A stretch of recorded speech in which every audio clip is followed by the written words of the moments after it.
Le Festival Écosystème présente la conf de presse en direct. Bonsoir à tous. Donc, je vais d'abord, avant toute chose, me présenter. Donc, Éric Buisson, coprésident.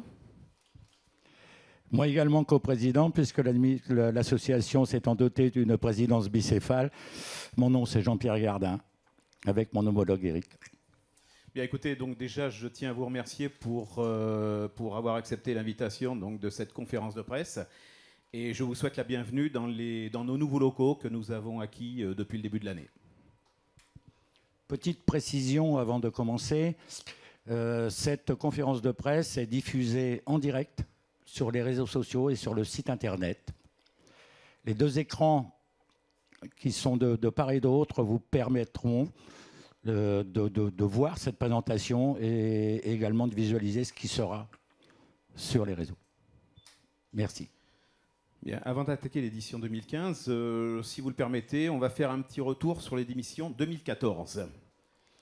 Alors l'émission 2014, il est quelque chose d'incontournable dans l'association. Ce sont nos bénévoles, l'essence même de l'association. Sans eux, rien n'est possible. Il se comptait l'année passée au nombre de 350 durant le festival. Concernant la fréquentation de ce festival, nous avons engrangé, je dirais, si je peux oser ce terme, 12 387 entrées payantes l'an passé, record. La fréquentation globale, si on prend la journée éco-citoyenne, si on prend aussi la CENOF, qui sont des animations entièrement gratuites, je le souligne, l'ensemble, avec les invités, partenaires et autres, l'ensemble aura vu Gignac envahi de 16 500 personnes. Pour un petit village de 500 ou 600 habitants, je dirais, c'est quand même peu probable. Merci. Oui, alors donc en ce qui concerne la programmation de 2014, nous avons eu droit le vendredi à une affluence record, avec notamment Massilia Sound System, qui était en date unique en France, après 6 ans de silence. Ils ont joué à côté de Dubbing, Bigaranx et Yalta Club. Le samedi a été aussi une soirée exceptionnelle, avec une affluence encore historique, bien sûr avec la venue de Mathieu Chédid, entouré de Kimani Marley, Deluxe, Home. Nous avons aussi, pour faire le joint entre les deux soirées, nous avons aussi la journée éco-citoyenne et la CENOF. Donc ces deux événements dans le festival qui ont désormais leur identité propre et un public vraiment acquis depuis déjà pas mal d'années. Et maintenant, le festival 2015. Donc je vais appeler Jessica et Jean-Claude, les deux intervenants pour cette journée. Voilà, Jessica, Jean-Claude. Merci. Jean-Claude Chassanet, je suis secrétaire de l'association. Donc avec Jessica, on va vous parler de la journée éco-citoyenne. Alors la journée éco-citoyenne, il y a un temps fort, ce sont les conférences de l'après-midi, du samedi après-midi. Et cette année, nous avons choisi un thème d'actualité qui est mis en avant à juste titre par beaucoup d'associations, notamment des associations locales qui sont très actives, qui est le TAFTA, c'est-à-dire le traité transatlantique. Ce traité pose quelques problèmes et beaucoup de citoyens s'interrogent sur le devenir de ce traité s'il était adopté tel qu'il est proposé par nos amis américains. Voilà, c'est la porte ouverte aux multinationales avec des retombées sur le plan culturel, sur le plan de l'agriculture et sur le plan de l'environnement qui pourraient être désastreuses. Donc nous aurons 3 conférenciers, Michel Dubromel et Jean-Baptiste Poncelet de France Nature Environnement, qui sont d'éminents spécialistes de ce traité, de ses aspects juridiques et environnementaux, et Jean-Claude Breno, qui est le secrétaire de la Ligue des droits de l'homme de Martel, qui connaît aussi très bien le problème et qui se bat sur le terrain pour faire connaître un petit peu les idées sur ce traité. Bien, bonsoir à tous, je m'appelle Jessica, je suis en service civique à l'association. Donc avant de commencer, je tiens à vous rappeler que tous les ateliers, les animations et les spectacles proposés lors de cette journée éco-citoyenne sont gratuits. Concernant les animations, nous vous proposerons un mur d'escalade, des promenades à poney, un tir à l'arc et bien d'autres pour petits et grands. Vous trouverez également des ateliers où tout le monde pourra y participer. Comme chaque année, la journée éco-citoyenne accueillera un marché de producteurs locaux et de nouveaux exposants. Et enfin, cette journée sera ponctuée de spectacles d'art de la rue ainsi que par un forum associatif. Je donne la parole à mon collègue Jean-Claude. Toujours dans ce cadre-là et dans le cadre de notre ouverture et de notre soutien à certaines actions, nous organisons à nouveau cette année l'opération Gobelet solidaire, Gobelet pour la planète. Et cette année, nous parrainons 3 associations. France Nature Environnement, j'en ai déjà parlé, qui fait un travail remarquable de fédération de toutes les associations pour soutenir des actions sur le plan de l'environnement.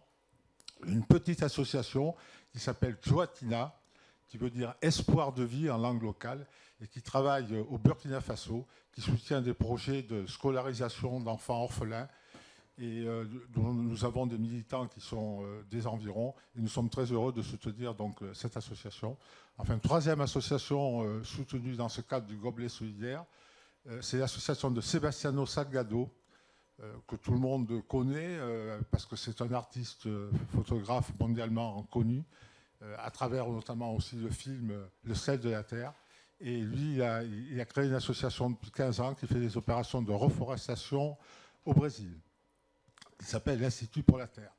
Donc voilà, le produit du Gobelet pour la planète sera reversé à ces 3 associations. Et pour mémoire, en 2014, le Gobelet pour la planète, ça avait rapporté 7 000 € qui avaient été reversés à Clowns sans frontières et à la Manali Model Scout, qui étaient nos 2 associations soutenues en 2014. Bien, écoutez, voilà pour la journée éco-citoyenne. Merci Jean-Claude et Jessica.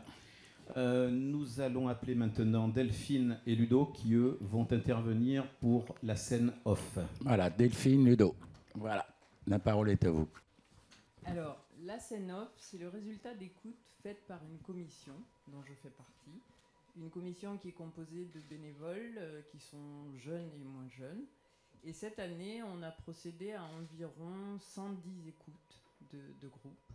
On en a sélectionné 3 qui se sont produits à Sarlat lors des détours.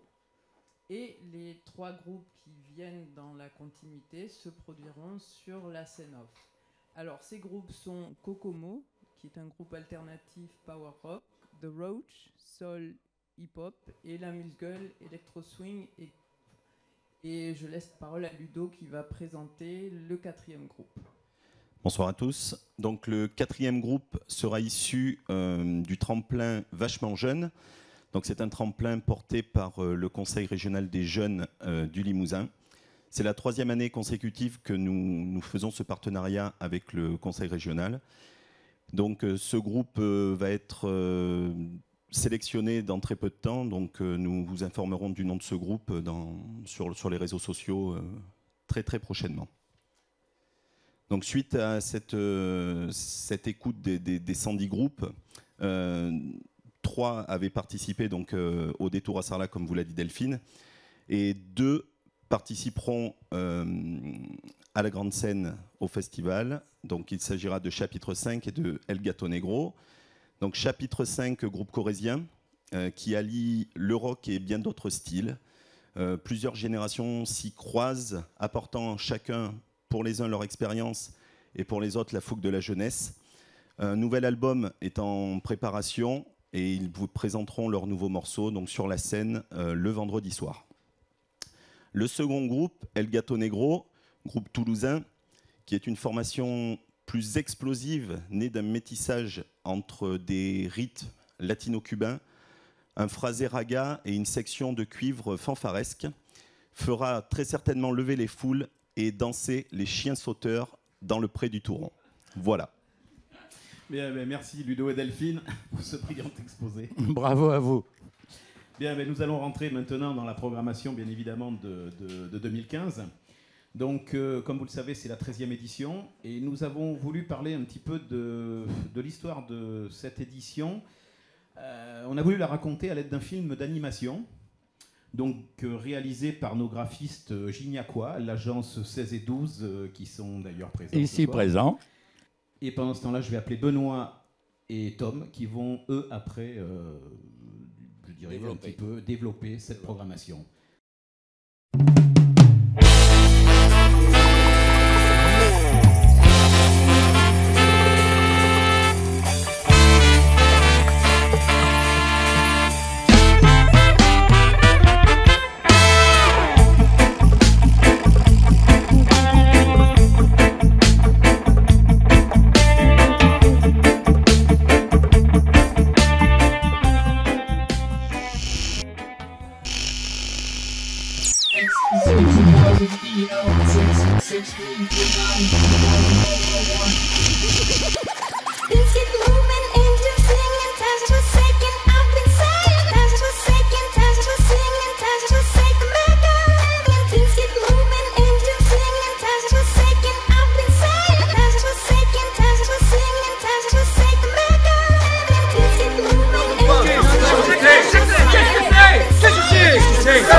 This recording is volume 3 in the series of unintended indiscretions before microphone and camera.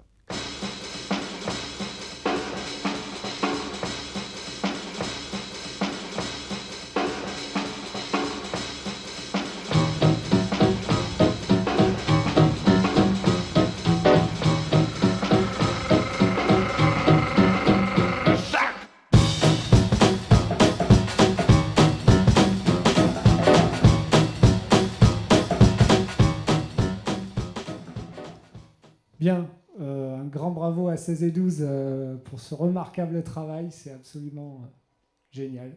Bravo, c'est tout à fait ce que représente Écosystème et on voulait vous remercier vraiment pour ce gros boulot. Alors on va revenir en détail sur cette programmation si vous le voulez bien. Donc premier groupe accueilli qui vous a été présenté, je ne vais pas m'attarder là-dessus, c'est chapitre 5. Je voudrais juste en dire un mot. Les détours ont ça de particulier, je trouve, au niveau de la découverte, qui permettent à chaque année de trouver des groupes hyper singuliers. L'année dernière, on avait Homme, qui était un groupe vocal qui n'avait jamais été présenté sur un festival de musique actuelle. Cette année, c'est chapitre 5, c'est un ovni. Je suis incapable de vous dire quel style ça revêt. C'est à mi-chemin entre les musiques actuelles, la musique trad. C'est une expérience un peu unique. Je vous invite vraiment à venir découvrir ça sur scène cette année, en ouverture le vendredi. Ensuite, on a donc Yanis Odua, chanteur martiniquais, comme l'une des voix importantes du reggae français aujourd'hui. En pleine tournée en ce moment pour défendre son nouvel album sur les thèmes de l'écologie et de l'éducation. Et c'est un artiste de scène qui est l'une des références en ce moment sur le reggae français et qu'on a plaisir d'accueillir à Gignac cette année. Alors ensuite, Chinese Man, c'est un groupe qu'on a déjà annoncé il y a quelques temps. C'est un groupe qui est déjà venu en 2011 sur le festival. À l'époque, c'était ce qu'on appelle un DJ set, c'est-à-dire uniquement des DJ au platine avec un show vidéo. Ça n'a plus rien à voir. Depuis la tournée des 10 ans du label du groupe Chinese Man Records, donc ils se sont associés avec une section cuivre, une section percussion et 3 MC. C'est maintenant un combo complet qu'on a. C'est plus de 10 personnes sur scène. Et c'est probablement le show vidéo le plus abouti et le plus lourd qu'on aura accueilli jusqu'à maintenant sur le festival. C'est vraiment un spectacle ahurissant que je vous invite à venir découvrir. Pour finir ce vendredi explosif, on a la revanche de 2013, Birdie Nam Nam, qui n'avait pas eu la possibilité de venir chez nous pour un super show. Donc du coup ils reviennent plus forts, plus neufs, puisque ce sera un set entièrement remodelé, puisqu'ils sont plus que 3. Mais je peux vous dire qu'ils sont très très en forme pour pouvoir défendre et vraiment donner énormément d'énergie sur la prairie du Touron.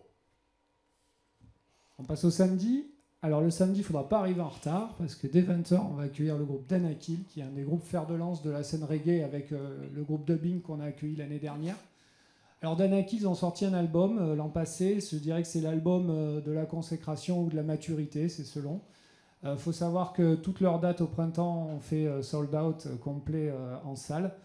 On accueillera donc leur leader charismatique Balik et qui viendra déverser ce flot de paroles éco-citoyennes qui leur va si bien. Ensuite, Tiken Jah Fakoly, on a eu la chance en 2007 d'accueillir son père spirituel africain Alpha Blondy.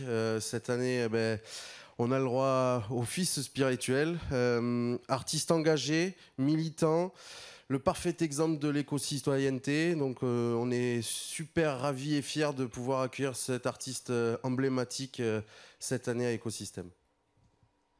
Alors ce sera une soirée riche, hein, puisque en suivant on aura l'honneur d'avoir Goran Bregovic. Donc Goran Bregovic, c'est un peu le fil rouge, hein, sur Écosystème. En 2008, on a accueilli Emir Kusturica, musique des Balkans. En 2011, ils n'ont pas pu se produire, mais on avait Gogol Bordello, toujours sur cette même thématique. Et là, on accueille l'autre fer de lance de la musique des Balkans, c'est Goran Bregovic.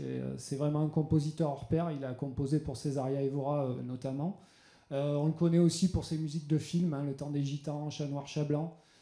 C'est quelqu'un qui sait allier magistralement les musiques actuelles et la musique traditionnelle de l'Est. C'est vraiment un spectacle à part entière. C'est hyper classe. Ça va être top.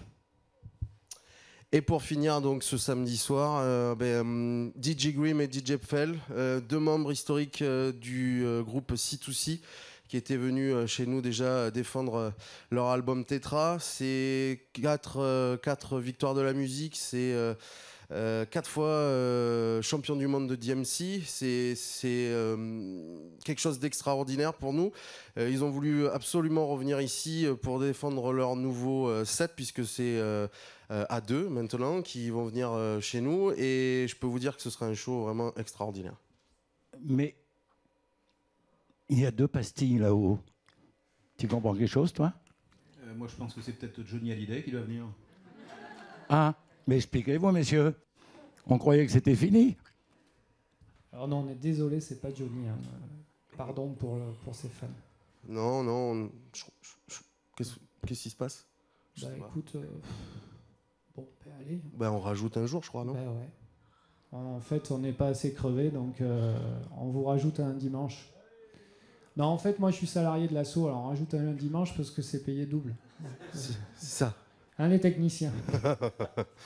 Et oui, alors donc cette année, on a surtout un jour de plus. Donc on a El Gato Negro qui ouvrira ce jour exceptionnel, cette journée exceptionnelle. Un groupe qui a été présenté tout à l'heure, qui a fait partie des détours écosystèmes, des détours écosystèmes de cette année. Groupe latino-cubain, et ensuite on terminera la soirée avec la fine équipe. C'est un collectif de DJ marseillais parisiens, l'une des valeurs montantes de la scène électro en ce moment sur l'Hexagone. Pour vous dire, tous les festivals européens sont en train de les programmer, les plus gros festivals, et on a de la chance de les avoir chez nous ce dimanche 2 août pour finir ce week-end extraordinaire. Mais je crois que tu as autre chose à annoncer, non? Oui, alors un collectif marseillais parisien, comme quoi ils arrivent à faire des choses ensemble. Exactement. Pas que le football dans la vie. Exactement. Alors, il en reste un, parce qu'on en a mis un autre. Vous l'attendez. Alors, pour l'introduire, je vais vous dire que ça fait un peu 10 ans qu'on court après. Au travers de rendez-vous manqués, de malchance, etc. C'est pour nous cette année une formidable consécration que de l'accueillir. C'est surtout un cadeau immense qu'on fait à nos bénévoles. Je dirais qu'il y a, je ne sais pas s'il y a une justice, je n'irai pas jusque-là, mais je pense que le travail, ça paye. On a connu bien des désillusions avec des annulations, Birdie Nam Nam qui nous fait faux banc à la dernière minute. Je pense que dans la vie, il n'y a pas de hasard, il y a des choses qui font sens. Et donc cette année, on aura le plaisir et l'immense avantage d'accueillir pour la seule date connue en France à l'heure actuelle, Manu Chao et son groupe La Ventura. À Gignac, sur la prairie du Tour. Alors... merci pour lui. Manu Chao, je ne vais pas vous faire l'offense de vous faire sa bio, ça ne sert à rien. De toute façon, je serai là jusqu'à demain et vous peut-être pas. C'est un citoyen du monde, hein, Manu Chao. C'est quand même un artiste un peu à part dans le paysage musical actuel pour, à mon avis, 2 raisons. C'est parce que c'est le seul artiste, à ma connaissance, qui peut se permettre un silence de 10 ans en discographie, en remplissant des festivals et des stades aux 4 coins du monde. Il était en Australie cet hiver, il a fait le plein partout. Il était en Amérique du Sud où il est considéré comme une idole, un peu à l'image de Che Guevara, c'est un peu son fils spirituel. Il a fait le plein partout.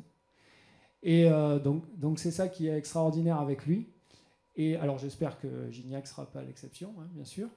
Et ce que je voulais dire aussi, c'est que c'est un artiste qui a doublement du sens pour nous parce que c'est un artiste qui est hyper engagé.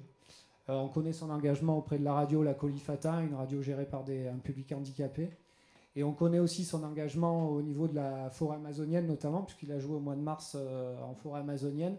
La forêt amazonienne, on l'a accompagné, nous, avec l'association du chef Raoni, il y a quelques années. Voilà, donc tout ça, ça fait sens, quoi. Et c'est que justice qui finisse par atterrir à Gignac. Voilà, moi j'ai qu'un mot à dire pour ça, c'est Manu Chao est à Gignac. Vamos! Bien. Bon, voilà, donc vous connaissez maintenant toute la programmation donc officielle de l'écosystème 2015. On félicite aussi toutes les commissions de notre association qui ont travaillé d'arrache-pied, toutes, et c'est pas fini, parce qu'avec l'organisation qu'on doit mettre en place, on va encore beaucoup travailler. Merci à la commission programmation, une bonne nouvelle comme ça, je voudrais en avoir tous les ans. Voilà, alors Benoît et Tom, restez là sur le podium. On appelle aussi tous les autres intervenants pendant que je vais donner quelques infos pratiques pour qu'ils puissent aussi répondre à vos questions après mon exposé je dirais, au niveau de la jauge. Parlons de la jauge du dimanche. Le site a été porté à une jauge de 10 000. Hein, de 10 000 entrées payantes, 100 ans. Concernant billetterie et tarifs, d'abord, la billetterie sera ouverte sur le site internet immédiatement après cette conférence. Elle sera disponible sur Fnac, Ticketnet, j'ai bien dit là, et bureaux d'écosystème le lendemain. Et dans les points de vente physiques dans une semaine. Les tarifs, je suppose que vous les voyez à l'écran. Voilà. À noter que le dimanche est en fait une soirée déconnectée des deux autres. C'est une soirée bonus, avec un tarif unique. Regardez le montant, il n'est pas très élevé. Et d'autant plus que nous avons une baisse des prix globalement de 10%. À noter que dans le contexte d'autofinancement de l'association, qui est de 95%. C'est à la fois une fierté pour l'association d'être autofinancée à 95%. Par contre, ça nous met quelques freins à notre évolution, compte tenu que beaucoup d'autres ne sont pas financés à 95% et bénéficient un petit peu plus. Mais on ne va pas se plaindre, ceci est une autre affaire. Merci à vous. Bien, merci à vous tous donc, pour votre attention. Maintenant, s'il y a des questions, nous sommes là pour y répondre. Alors, c'est toujours la première qui est difficile. Hein. Je ne sais pas qui va attaquer.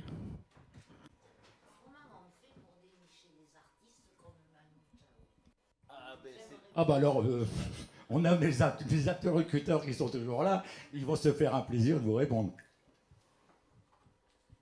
Bon, alors on ne nous a pas payé de voyage aux quatre coins du monde pour aller le voir. Mais en tout cas, c'est un travail de longue haleine. Il faut savoir que Manu Chao, c'est un artiste qui a ça de particulier, que c'est quelqu'un qui n'a pas l'habitude de valider des dates très longtemps à l'avance. Nous, on commence à travailler sur la programmation au mois de septembre. Bon, ben lui, il est très loin de ça. Il a bien raison, d'ailleurs. Donc voilà, l'idée de l'accueillir sur écosystème, c'était aussi pouvoir se dire que, de toute façon, pour l'accueillir dans la programmation classique, ce serait compliqué. Et que donc, ce serait vraisemblablement un jour bonus. Alors ça a été possible cette année parce qu'il est sur une tournée est-européenne. C'est pour ça que je vous disais qu'à ce jour, c'est la seule date connue en France et il est fort vraisemblable, on n'a pas encore l'information, mais qu'il y en aura peut-être qu'une ou alors très peu. En tout cas, tout ça, ça a été possible. C'est le fruit d'un travail de longue haleine. On lui a expliqué ce qu'est le festival. Je pense que ça fait longtemps, enfin, on l'a rencontré, on le connaît. Gambit, son bassiste, connaît très bien le festival.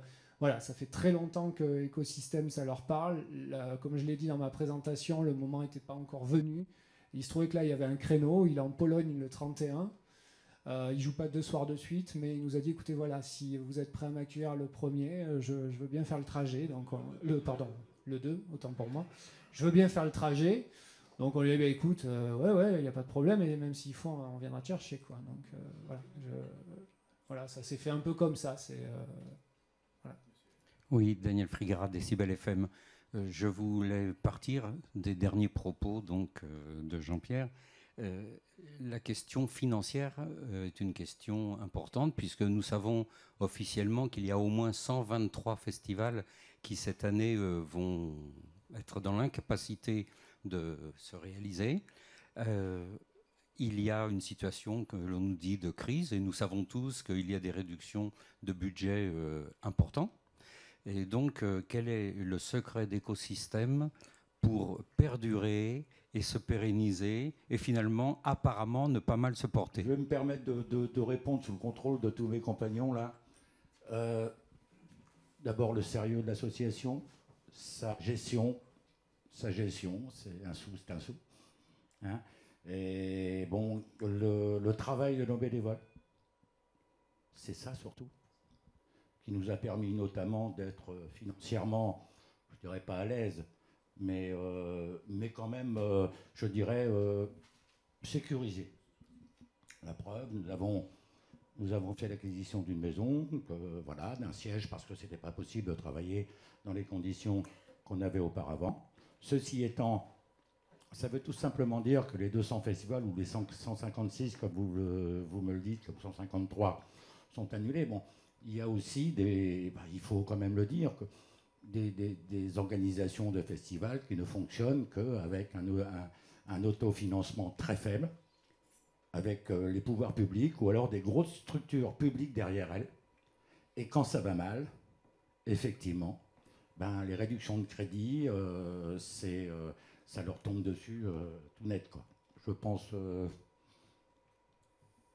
Oui, non, moi j'ai rien d'autre à ajouter. Peut-être Benoît qui est là tous les jours. Juste un petit mot, ouais, mais tout ce qu'a dit Jean-Pierre est tout à fait exact. Moi je crois que la culture, il faut que ça fonctionne avec des aides publiques, mais ça ne doit pas fonctionner que par des aides publiques. C'est pas possible. On est dans une période de rareté de l'argent public.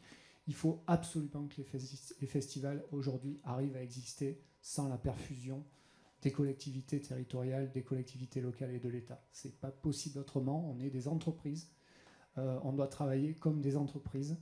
Alors nous, on est un exemple un peu extrême, hein, 95%, mais enfin on est là, on y arrive, quoi. On est fragile, c'est pas gagné, mais il y a un moment de réalité aujourd'hui. Il y a une réalité qui font qu'il y a des festivals qui sont à moins de 30% d'autofinancement, et nous à 95%, il y a sûrement un juste milieu à trouver là-dedans, quoi, avec moins d'argent public. Ce que je veux dire aussi, c'est que la culture, il y a une étude qui l'a démontré, ça pèse autant financièrement que l'industrie automobile, ça a du sens, ça, c'est pas neutre. Et nous, pour 1 euro investi dans l'écosystème par des collectivités locales et territoriales, c'est 12 euros qui sont réinvestis directement dans l'économie locale sous forme de prestations facturées. Je finirai en disant que la culture, c'est aussi de l'emploi. Je suis bien placé pour en parler. Je suis à l'origine du projet aujourd'hui. Ma passion, c'est mon travail. On est 2 salariés à écosystème. Actuellement, l'équipe est portée à 5 pendant 6 mois et on envisage de créer une embauche à l'automne. Tout ça, c'est entièrement porté par le fruit du travail associatif d'écosystème. Voilà. Bien, on Merci, a répondu, je pense. Y a-t-il d'autres questions? Émilie Offray au journal La Montagne. Je voulais savoir comment on grossissait finalement, puisque en 13 ans, vous êtes parti de beaucoup plus petit, et aujourd'hui, vous arrivez quand même à une taille pas critique, mais comment on fait pour grossir et pour envisager l'avenir? Tout simplement, je crois qu'il faut rester modeste. On a grossi petit à petit, hein, on est parti de zéro. Hein. L'asso s'est créée, elle n'avait pas 1 euro en poche. Hein. Donc les bénévoles, on a apporté un peu de nos deniers personnels. Voilà, donc petit à petit ça a progressé. On a eu quelquefois de la chance, il faut reconnaître. Hein. On a une bonne programmation, le public a répondu. Quelquefois, on a eu aussi de la malchance. C'est surtout les conditions météo qui ont fait qu'il a fallu annuler 3 soirées sur 28, c'est pas beaucoup, mais quand même, c'est déjà embêtant. Hein. Voilà, et puis après, c'est l'enthousiasme. Je pense que on est une équipe, tout à l'heure, Jean-Pierre a dit 350 bénévoles, mais enfin, il y a un noyau dur de bénévoles d'une quarantaine de bénévoles qui sont toute l'année, qui bossent à travers un tas de choses. Et tout ça, c'est fait, ça coûte les fournitures, quoi. C'est des gens qui travaillent bénévolement pour l'association. Et ça, je crois que c'est assez exemplaire. Hein. Bon, je pense qu'on le trouve aussi ailleurs, mais voilà, on est fiers de ça quand même. C'est un petit village qui se mobilise pour une association qui porte quelque chose. Oui, il a raison, Jean-Claude. En fait, pour les bénévoles, quelqu'un a dit dans l'histoire, les bénévoles ne sont pas payés, c'est pas parce qu'ils n'ont pas de valeur, c'est qu'ils sont inestimables. Tout à fait. Moi, j'ajouterais, juste pour conclure là-dessus, que il y a un développement qui est quand même maîtrisé globalement et raisonné, au sens où, vous l'aurez compris, ça fait plusieurs années qu'on a stabilisé la jauge à 8000. La jauge du vendredi a encore une marge un potentiel, puisque l'année dernière, c'était une soirée record à 5200 entrées payantes. On peut aller à 8000. Le samedi a été porté à 8000 depuis 2 ou 3 ans. On l'a atteint quasiment depuis 2 ans avec Asaf Avidan et l'année dernière avec Mathieu Chédid. On reste à 8000 le samedi cette année. Le dimanche est porté à 10 000 parce que voilà, on pense qu'il y a un potentiel. Mais on aurait pu la mettre à 15 000. On est à Gignac, 680 habitants, ça n'a aucun sens. Il y a une route, vous l'avez vue, elle est superbe. Vous sautez un peu dans la voiture pour venir. Il faut juste penser à ça. Il faut penser aussi au confort des bénévoles qui accueillent tous ces gens. Il faut penser au confort des festivaliers. Pour moi, un festival qui n'est pas à taille humaine n'est pas un bon festival. Oui, bonjour à toutes et à tous. Moi, c'est plus une intervention qu'une question. Donc voilà, je suis Catherine Prunet, en charge de la vie associative, du sport et de la culture au conseil départemental du Lot. Donc moi, je voulais tout d'abord féliciter bien les organisateurs pour la qualité de la manifestation et puis pour la programmation qui personnellement fait que je vais avoir quelques soirées de prise. Je suis issue du monde associatif, donc je ne peux que saluer l'implication et l'engagement de tous les bénévoles. C'est vrai que quand on voit le nombre d'habitants à Gignac et quand on voit le nombre de bénévoles, c'est assez notable. Donc bravo à toute l'équipe. Alors après, pour ce qui concerne le conseil départemental, il a accompagné l'association Écosystème et il l'a soutenu depuis le début. Et cette année, malgré un budget, effectivement, vous le notiez tout à l'heure, contraint et de plus en plus réduit, nous avons quand même voté la semaine dernière le maintien de la subvention et une augmentation de 1 000 €. Donc, ce qui fait que la subvention pour l'enveloppe culturelle est de 19 000 € dans le cadre du soutien au festival à rayonnement régional, voire ici interrégional, même au-delà. Et puis, bien évidemment, le conseil départemental est sensible à la démarche éco-citoyenne qui est mise en place à Gignac. Et donc, vous le savez, il y a une enveloppe de 22 000 € dans le cadre des animations environnementales. Cette enveloppe servira, je crois, pour les toilettes sèches, le tri des déchets et pour l'achat des gobelets, qu'ensuite, voilà, je suis arrivée un peu en retard. Donc, vous aurez, je suppose, à gérer, puisque les autres festivals du Lot pourront en bénéficier. Donc voilà, moi je vous dis encore merci pour la qualité, pour le travail, merci pour votre investissement, et puis je ne peux que souhaiter une très belle 13e édition. Voilà, merci encore, et puis croisons les doigts pour le temps, mais je crois que la programmation fera que le soleil va briller, en tout cas dans les cœurs. Merci, voilà. Merci beaucoup à vous. Si ça peut induire d'autres questions, les sommes dont vous venez de parler, donc les 19 000 €, on le découvre avec beaucoup de plaisir. Pour ce qui est des 22 000 €, l'association a deux vecteurs statutaires, l'un sur le développement durable, l'autre sur le spectacle vivant. Sur le côté développement durable, on a donc créé un dispositif de démarche écologistique où on va proposer donc, dès cette année le prêt et la location de toilettes sèches, de gobelets uniques et de solutions de tri pour les événements, qu'ils soient festivals ou événements portés par une collectivité ou même par un particulier, c'est possible. Voilà, donc c'est sur cette enveloppe-là que le Conseil général nous accompagne sur une première tranche d'investissement, puisque cette enveloppe est destinée à de l'investissement, essentiellement, et pas du fonctionnement. C'est bien de le noter. Juste pour finir là-dessus, on envisage à terme aussi de créer de l'emploi sur cette thématique. Voilà. Par les temps qui courent, ce n'est pas tout à fait neutre. Autre question? Ah, Philippe. D'habitude, au bout de 2 jours, les bénévoles, ils sont complètement KO parce qu'ils se sont donnés à fond. Alors, ça va être quoi votre recette pour qu'ils puissent durer 3 jours? La recette, en fait, elle va... Je sais pas, oui, pardon. La recette va venir déjà d'une étude d'organisation qui est d'ores et déjà menée. C'est-à-dire en essayant de préserver les bénévoles selon les journées. À quoi sert d'avoir l'ensemble de 360 ou 350 bénévoles sur peut-être un vendredi qui fera peut-être que 4 000 ou 4 500 personnes. Et donc, on espère aussi avoir des jauges, enfin avoir la fréquentation aussi au travers des préventes qui permettra, espérons, de faire des équipes, de faire reposer les gens. Bien qu'il y a beaucoup de bénévoles, on les connaît, ils font les 3 jours. Oui, non, je n'en doute pas, je pense qu'on connaît à peu près tous les bénévoles, ils seront sur le pont les 3 jours. On finira mal, mais on finira. Puis dans la recette, il y a un ingrédient qui est quand même pas mal, c'est l'ingrédient Manu Chao, quoi. Ça donne un peu d'énergie, ça. Y a-t-il d'autres questions? Non? Bien, bah alors écoutez, donc voilà, c'est la fin de cette conférence. Moi, je vais refaire quelques remerciements, bien sûr, avant de nous quitter. Donc, je vais remercier déjà l'équipe permanente qui a permis donc la mise en place de cet événement. L'agence 16 et 12, bien sûr, pour les visuels, donc bien remarquable. Alors, on en a eu un qui vous a été présenté, d'autres suivront sur les réseaux sociaux et sur notre site.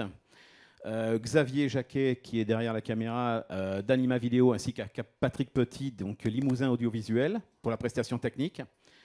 Notre webmaster qui n'est pas là et qui nous gère le site internet, donc Vincent Marcel. Et bien sûr, tous les partenaires institutionnels et privés qui nous soutiennent, comme département, bien sûr. Avant de nous quitter, vous avez le dossier de presse qui est disponible en version papier, donc sur le comptoir là-bas. Et puis, moi, je vous donne rendez-vous les 31 juillet, 1er et 2 août pour une édition qui s'annonce une nouvelle fois, je l'espère, extraordinaire. Merci à vous tous.